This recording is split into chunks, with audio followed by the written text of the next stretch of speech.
First of all, ignore the mess that is going on in my eyes. I mucked around with eyeshadow too much and it looks terrible. But it's fine. Right. I'm back here because I feel like talking. Why do I feel like talking?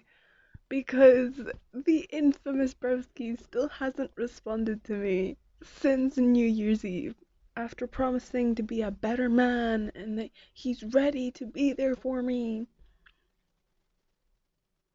Bitch, he was not there for me. Like, I'm not seeing where the there for me is. He was consistent for 2.5 weeks. Very, very consistent. And then dipped. So, mm-hmm. And after, what is it? So it's the 10th today. And I've clocked that I just don't think I care anymore. And I clocked this like last night because like we know me, right? I am a romantic who wants to feel romantic affection from someone but just can't find like the specific personality type that I need in a relationship, because if I don't have like that person that's going to fulfill my needs in like just about every single way that is non-negotiable for me, then it will not work out, just because that's the kind of person I am. Like, you fulfill my needs exactly how they're supposed to be fulfilled, and I will do the exact same thing back, okay? And I've not found anyone like that. And then I found Broski, and I was like, oh my god, he is my personality type. And he seemed to be very into me back. Um, and then the ghosting thing happened. Time one, time two. Um, except this time it's very much different because I think because almost subtly in the back of my mind I was fully prepared for him to just go ghost one day. And I don't know if I mentioned this in my last video, but what happened was New Year's Eve, he's like, I'm not feeling talkative. I send him voice memo back being like, hey, it's fine if you need time to yourself, take time to yourself. He doesn't even acknowledge that. Not a like, not a response, no nothing. Okay? Then on New Year's Day, I'm very much like, yay! Almost like expecting to hear back from him, because it's like, it would have been a day, like at least message me towards the end of the day or something. Um, or like message me something in the morning when you wake up. And he wakes up earlier than me. So, when I wake up on the 2nd of January and I don't see a notification from him, then I feel weird. Especially because that night as well, that exact night, I had a dream where I actually had like two or three dreams. I didn't write them down, but like basically like he was in one of the dreams and it turned out that he was like a catfish or like was stringing me along the entire time. Something like that. Me and my prophetic dreams, they are back, baby. I've had fucking prophetic dreams before, which make my brain light the fuck up. But regardless, I had that, and then I was like, I messaged him as well, being like, hey, I know that you're probably still taking time off to like mentally recover or whatever, um, and you're probably still not feeling talkative, but if you're around just to listen, then I'd appreciate that, because I was feeling like really emotional about that dream, because it wasn't just that dream, like that was a part of the dream. But like that happened, then it transitioned into like a different part of the dream where he wasn't involved at all. Then it transitioned, well, no, then I woke up, then I went back to bed, and I had like a nightmare at like 10 o'clock in the morning. Because I would have woken up at like 9 or something, then I went back to bed, and then like at 10 o'clock, 10:30, 11 is when I would have had like the second dream. And that was like a nightmare. It was like, my nightmares aren't like in your face horror movie scary, they're like things that unsettle me. Um, that don't necessarily have to be in your face scary, they just have to feel overwhelming, right? And that's what I felt. I felt overwhelmed and I just wanted someone to like be there and like listen to my issues for the day. He didn't respond to that. Then I obviously sleep on it, wake up the next day, I don't get a response, and then I don't know if it would have been on that next day, so the 3rd, or on the 4th, but I started okay, because before, when he ghosted me, I would always check chats like multiple times a day, being like, oh, maybe my notifications are broken. Like, no, this time I wasn't even really doing that. I would check maybe times a day maximum. And every time I'd check, I'd be like, oh my god, he didn't respond. What? This is crazy. Literally that exact type of reaction to myself, just laughing about it. Because, like, oh my god, he's doing it again after he said he wouldn't do it. Who would have expected this? And I just think that's really funny. And it's also funny that I was like prepared for it the entire time. Even though like I shouldn't have been prepared for it. Like I'm basically back to, because I thought that like having him again and then losing him again would potentially cause me to relapse and go back to how I was when I started this YouTube channel. Um but no, instead we're back at the 1st of December when I basically just, it wasn't the 1st of December, I think it was like towards the end of November, whatever. One of those days where I finally decided, like, yeah, I'm genuinely ready to put him behind me. And with every day that goes by, I'm genuinely getting closer and closer to that. Because for the past, for the past like 3 days or something, potentially even more, I've been heavily contemplating just messaging him, being like, can't wait to hear what excuse I'll hear next. Heart emoji, love heart, like heart eyes, whatever. Hope to hear from you soon, honey. Hope to hear from you soon, hubby, lover. Like something really fucking petty like that. I'm so fucking tempted to do it. But then there's the other side of me where, I don't know if I mentioned it, but his first excuse for ghosting me the first time is that he um fell into like a depressive slump and he cut that problem out of his life and now he's ready to be a man. We saw how that went. But it's like, if that was true and he's going through a similar thing again, I don't want to be there being all snarky, which is why I'm not going to do it, because I'm too good of a person. Yes, I am.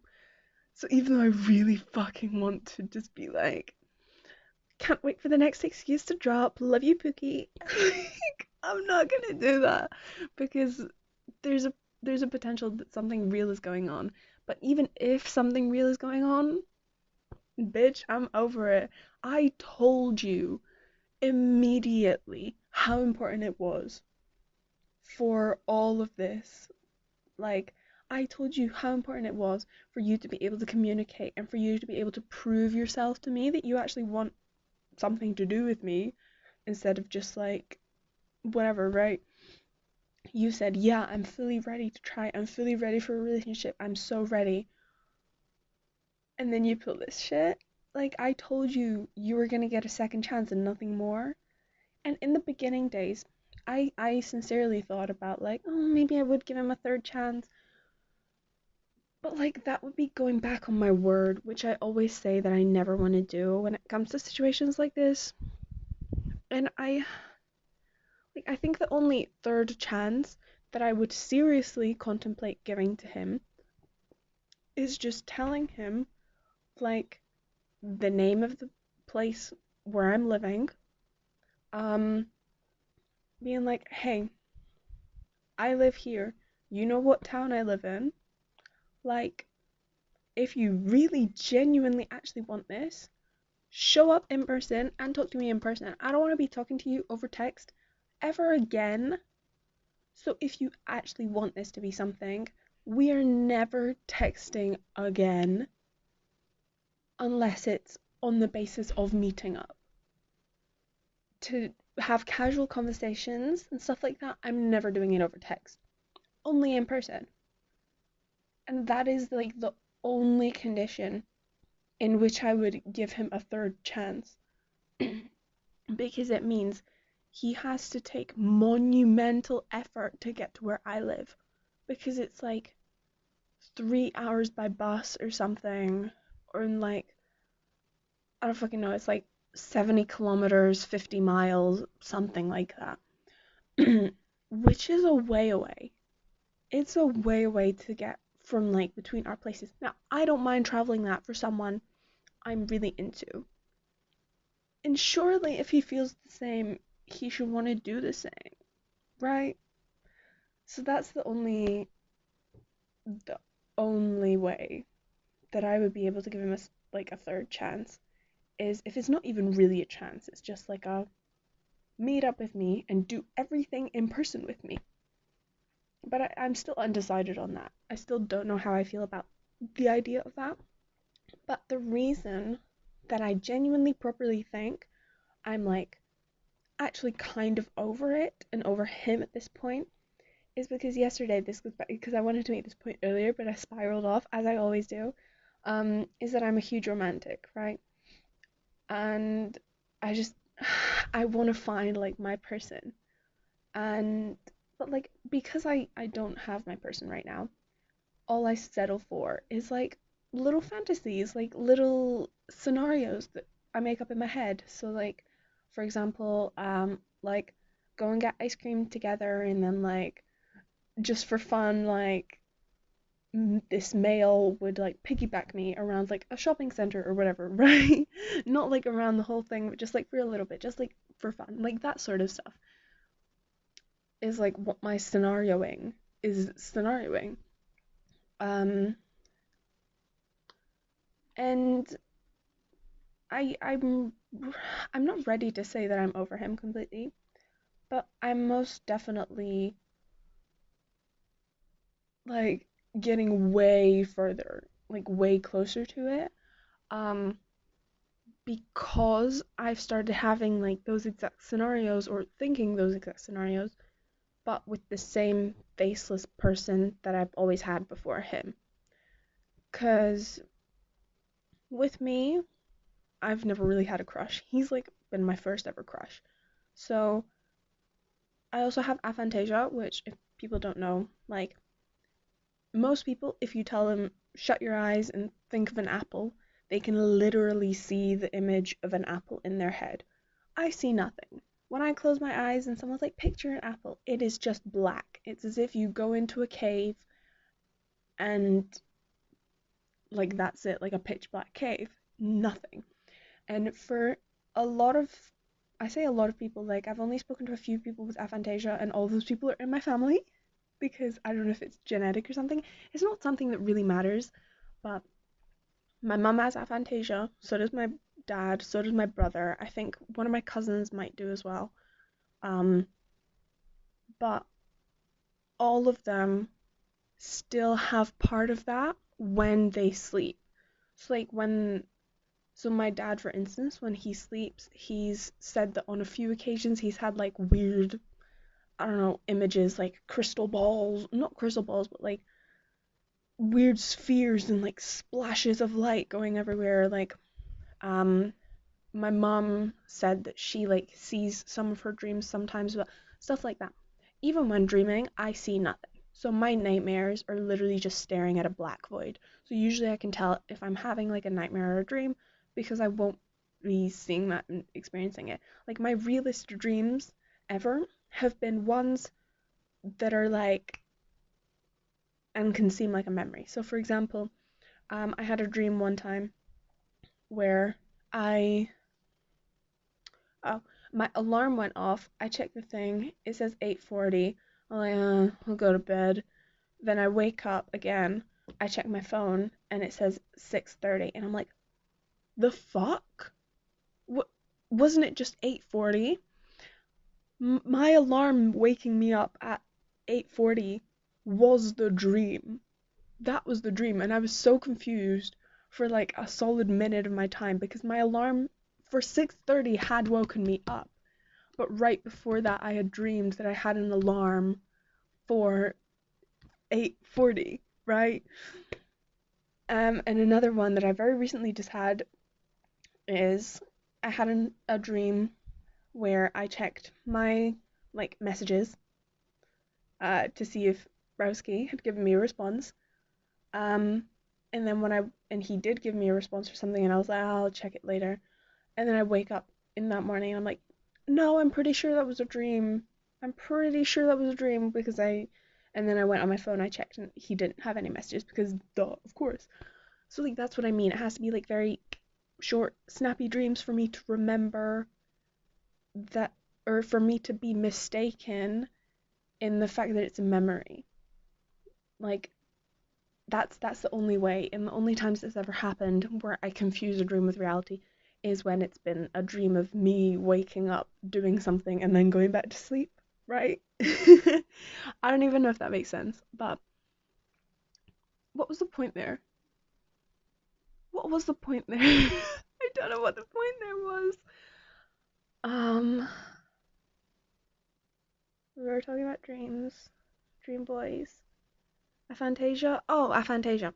Okay, so yeah, the point of me saying that I have aphantasia and going into this whole spiel of how I can see nothing is when I've always visualized my dream guy, I've never visualized him, right?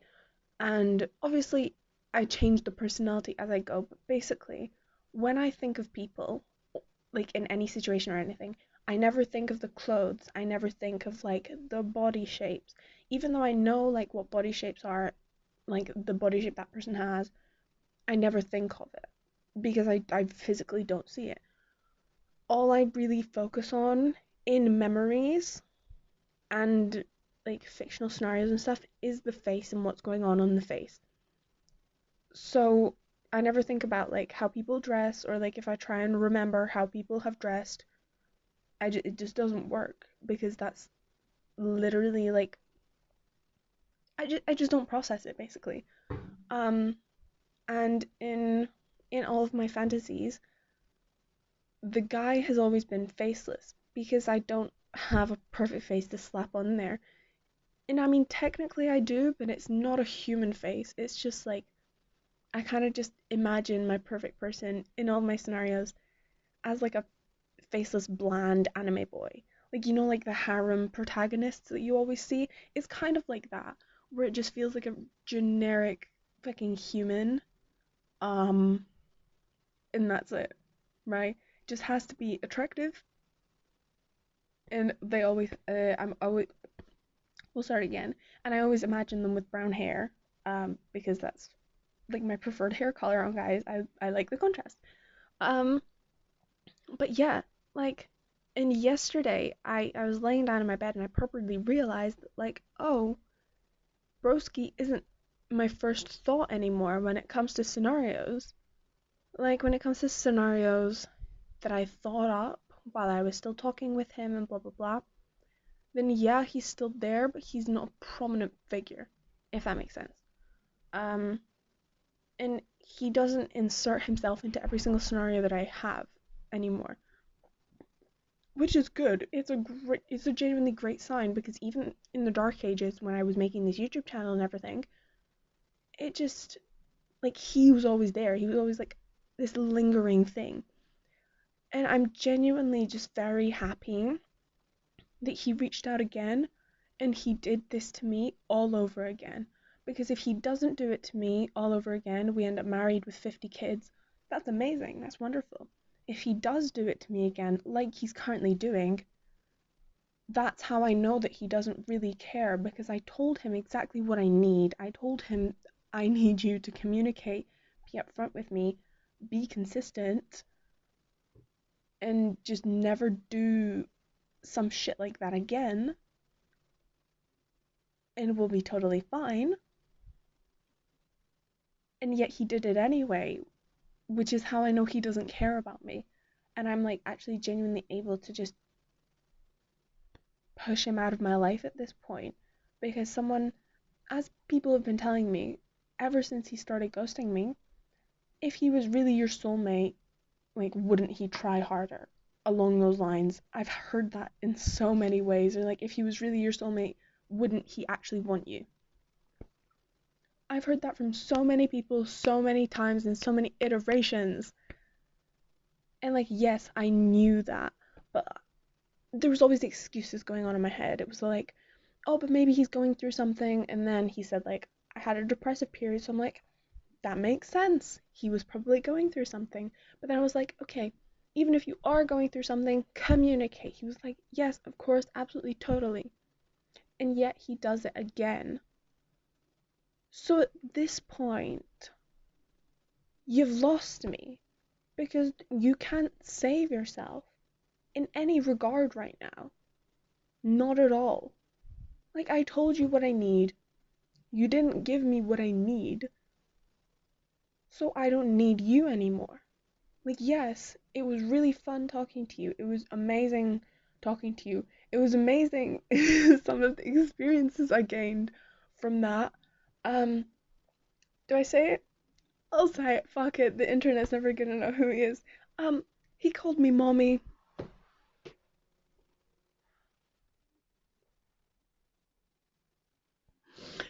Now, that was crazy. That was crazy to me. That moment. I still think about that. Like, just about every day. I'm like, do you remember when he called you that? And I just sit there and I start laughing to myself and cheesing. I'm like, yeah, I am that bitch. I am that bitch. Oh my god, it's so funny. I love it. I love that so fucking much. I love it. Oh my god, it's so good.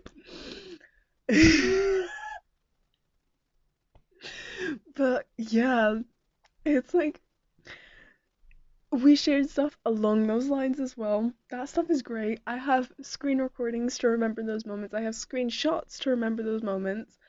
Um, I have a really fun voice note because we started voice noting each other at some point. Where my brother,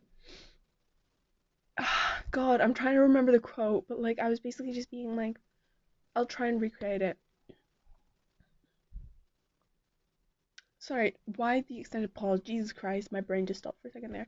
But it was like, I'm just sitting there like, yeah, so like my friend like basically she calls me like a tsundere, and I don't mean that in like the oh, I'm a tsundere type vibe. It's just like, and then my brother comes into my room and he's like, Mum wants you.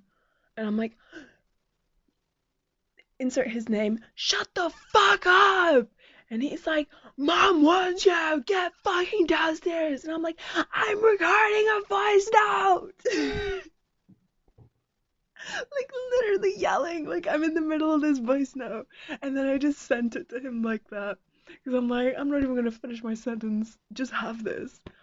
Um, Absolutely hilarious. I I also mentioned in the last video that he basically motivated me to actually start working on myself. Um, and with that territory, on New Year's Eve day, on New Year's Day, because I spent New Year's by myself, which I'm not mad about that or anything. Like I set up my music to like for the song's beat drop to go on New Year's. I did APT by Rose and Bruno Mars on like the final chorus of pata pata, right? It was very last minute. If it wasn't so last minute, I would have chosen a different song, namely Fatal by Gemin. Because I fucking love that song and I'm so annoyed. But it's whatever, I still love APT. Um, but yeah, I set that as my beat drop song. I listened to like two or three songs after that on like my computer, and then I basically just like I was like, no, no, I'm too much of a bad bitch, and I went on a walk at like midnight, just around for like half an hour. Um, and then I come back inside and I get out like my TikTok because I always record like little short rant things on my TikTok. Um, and I start being like, me, I actually have it like I wrote down the entire fucking script for it in my 2025 journal because I'm trying to like daily journal things. Ugh, it's so good. Okay, I might just read it all. No, but it starts, hello bitches, in that exact tone. I have entered the new year with audacity. Okay, right, blah blah blah, skip forward a bit. Um, doo-doo-doo. I aim to be an egotistical bitch and just, well, by superiority complex, I mean like confidence, right? I guess, because I was basically saying that I wanted to leave 2025 with a superiority complex. Um, doo-doo-doo. This is my favorite bit by fucking far. Bro in this section refers to broski, by the way. Bro said nothing changes when the clock hits midnight. Bitch, I change. I am Cinderella. Except instead of downgrading into a lowly povo, I'm upgrading to superiority complex. It's such a good fucking video. It's such a good video. I love that video so much. I rewatch it from time to time because I'm like, hello, bitches! Bro said nothing changes when the clock hits midnight. Bitch, I change! I am Cinderella! It's just so good. I'm so funny. I'm the funniest person in my own life. Like, no one will ever be funnier than me. And honestly, I now look back on Broski with fondness and with the knowledge that I am better than he is. Because he was all like, because the way he was trying to motivate me to like be a better person was like, bitch, I'm number one. Like you're like such a loser. Like, imagine being in second place. I'm like, because I get pissed at that sort of stuff. But like, I'm better than him. Like, I literally just am. Because I would not do that to someone's feelings. I would not just lead them on for God knows how fucking long. Twice. Twice. What is love? Sorry, I gave up reference. But you know what I mean? Like, I'm just better than he is. Because if he was really the best and the strongest, he wouldn't be doing this shit. You know what I mean? But I think this might be my longest video, or one of my longest. I don't know. I feel like I had a lot to say. Because I don't really do this that often anymore. But regardless, I'm having fun. I don't really know what to say now. I'm Cinderella. It's so good. Uh, okay. I think I'm gonna go now because I've actually run out of stream of consciousness. And I also feel like my roommates will probably think I'm insane because they've just heard me talking for almost half an hour to myself. It's fine. Anyway, bye bye.